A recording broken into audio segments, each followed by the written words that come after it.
All right, YouTube, a moment of truth, man. I know I've been gone for a minute, and I know my last video I was supposed to been showing y'all the ceramic coating I put on these wheels, but like I said, I'm not a active YouTuber, but here it is, y'all. Wheels mounted, excuse me, wheels mounted and balanced, slapped on there. Very happy with the look.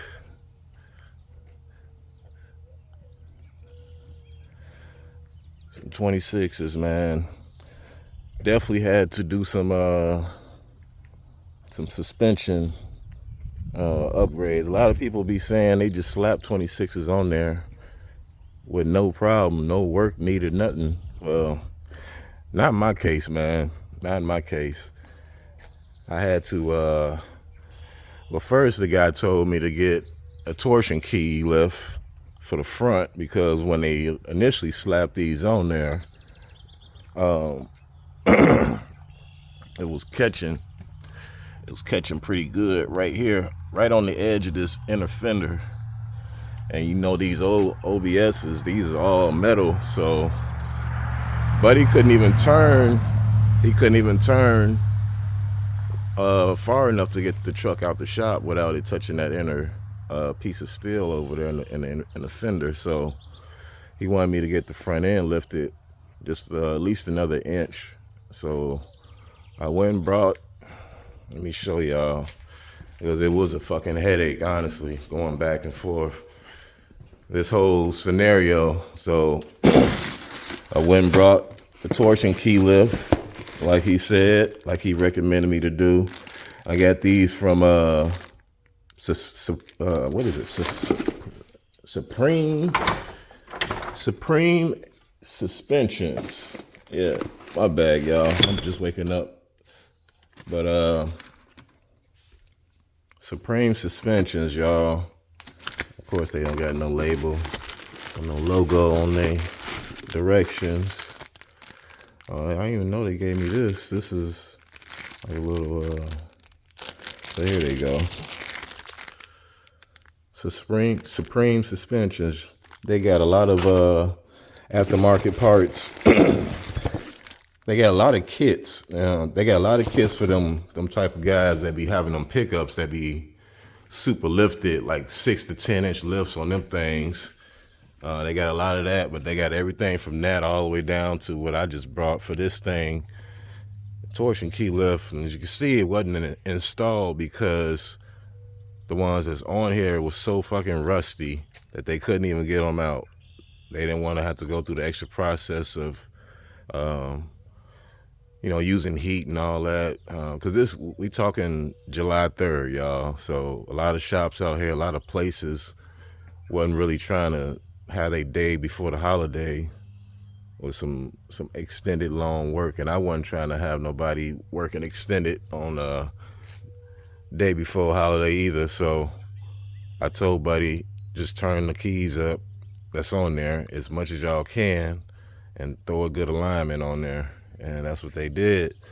So, I mean, for the most part, it's solid because along with that, before I even got these slapped on, I got new brakes, new upper upper control arms and ball joints, lower ball joints, sway links, and center link, and front brake pads before I even got these slapped on, which is something I normally do anyways. Just make sure the suspension tight before you throw some oversized shit on your shit. You can't be mad if you do that and your car ride like shit after the fact. So it's already a headache getting these shits mounted on here, man. The back and forthness. Then I had to wait the 2 days for some damn torsion keys to come that I didn't even end up using. So it was just a crazy ass back and forth, but last minute shit, but we got it done though. I might have to upgrade my torsion keys and my torsion bars. They were saying was not in good shape either while they was down there. So we got some more work to do. It's always something. But for right now, after all this work we didn't put in, well, I didn't put in, over the winter, like the vinyl wrap and everything, parts, and then, you know, finally getting the wheels put on here. I'm just finna ride and enjoy this thing for the summer.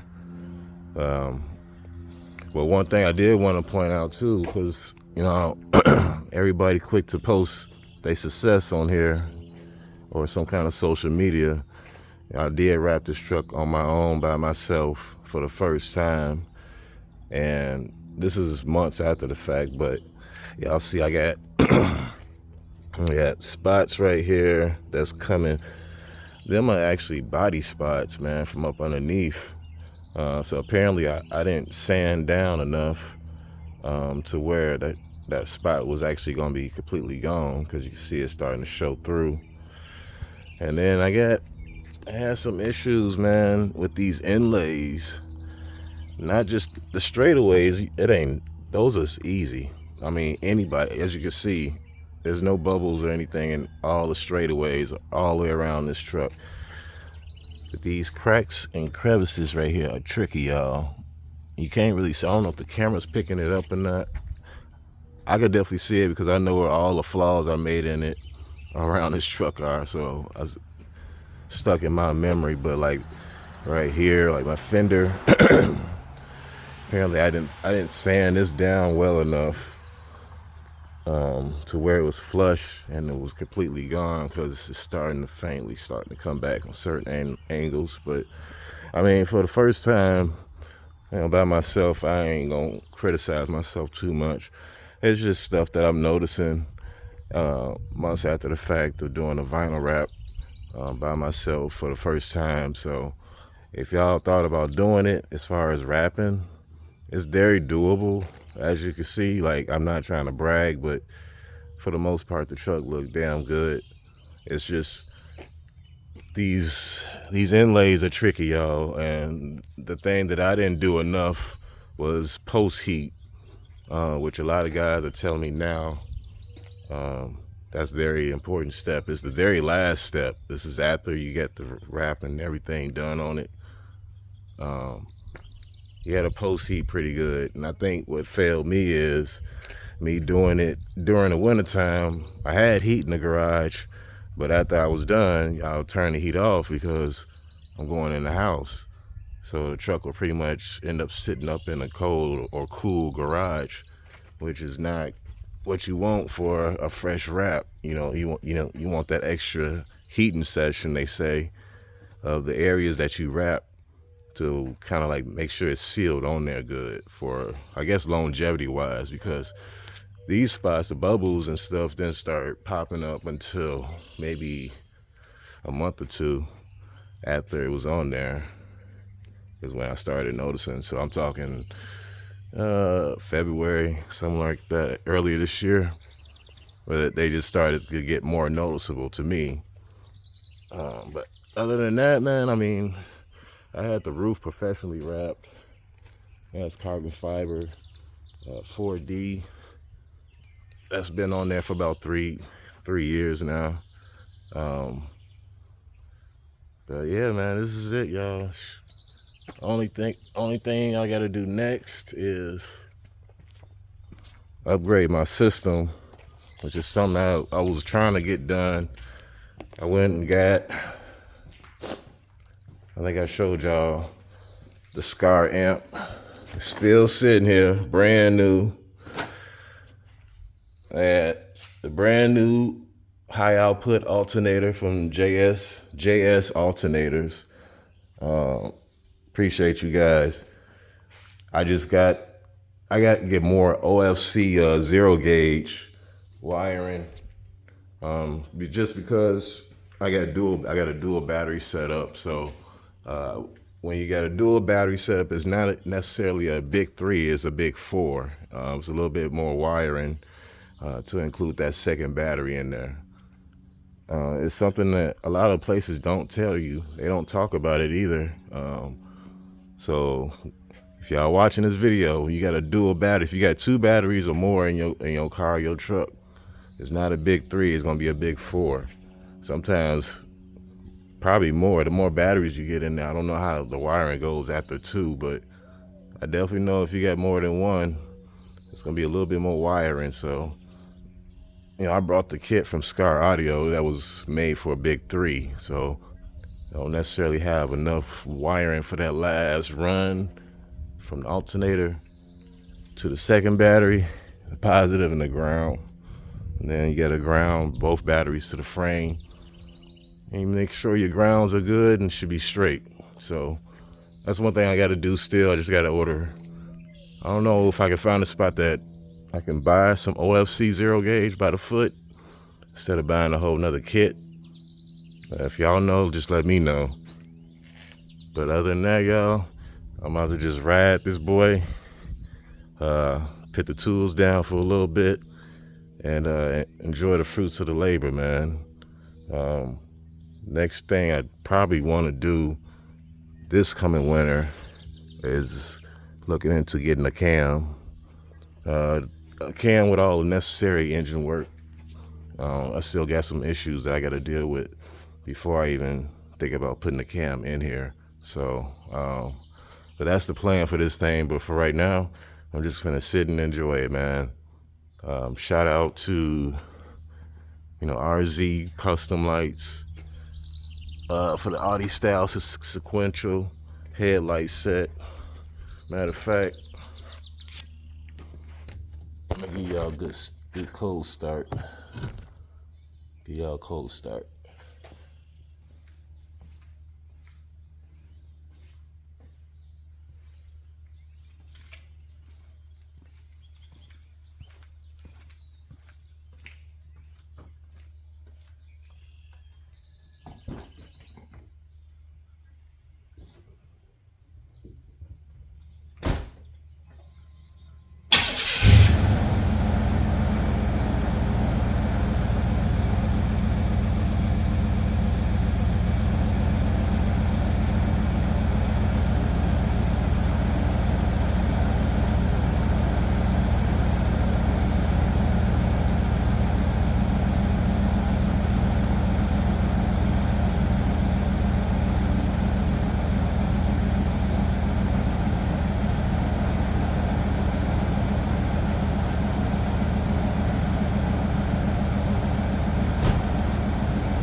Yep, RZ Custom Lights, man.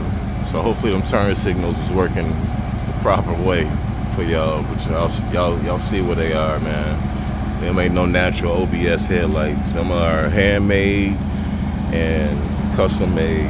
So you ain't gonna see too many of these on OBSs unless you know where the source is at.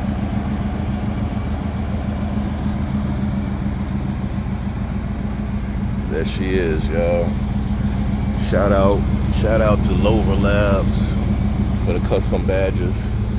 Figured I'd call it the Hawk with the color and everything. It is like a stealth gray in the shade, so it will fool people like on a dark gloomy day where it look more gray than it is green pearlish.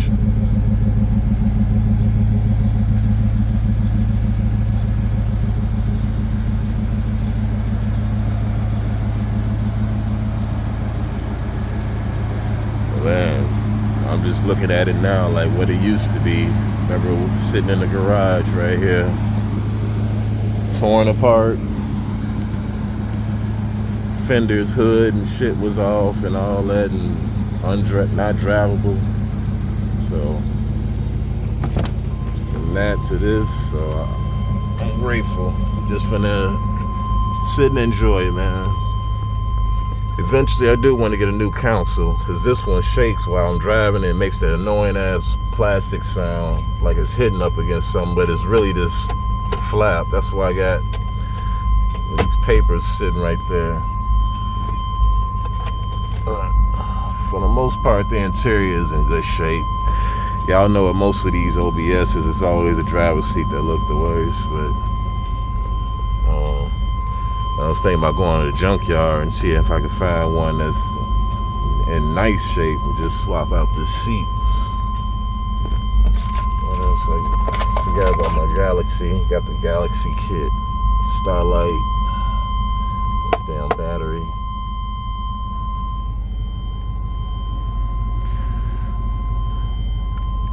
It's daylight, so you probably can't see. I know you can see the dots, but the glow ain't there as much as it will be at night.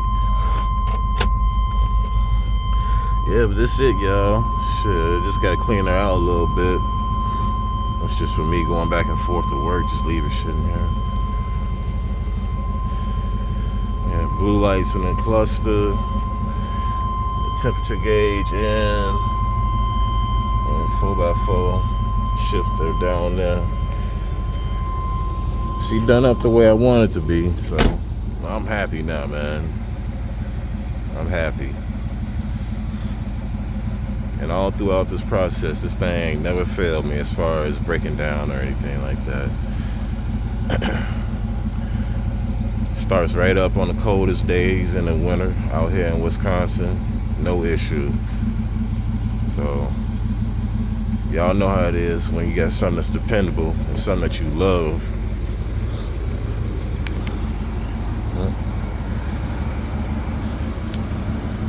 Selling this thing is not an option.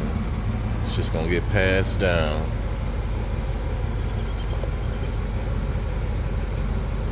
Just keep building on it. Yeah, that's about it for this, y'all, man. Like I said, until the next video, probably show y'all when I get the alternator in there and get all that shit with the amp hooked up, get the big 4 in there and all that, and I'll show you the wiring and how that went as far as that process goes. But honestly, that's about it, man. They're just upgrading the Slam, you know what I'm saying? But for the meantime, in between time, the little 900 watt Kenwood I got on there is doing justice, man. I don't be trying to compete with dudes. It's just certain songs that I like to hear, and I like to hear that shit loud. So, but until next time, y'all, Clean Chevy Rider. Holla at y'all next time.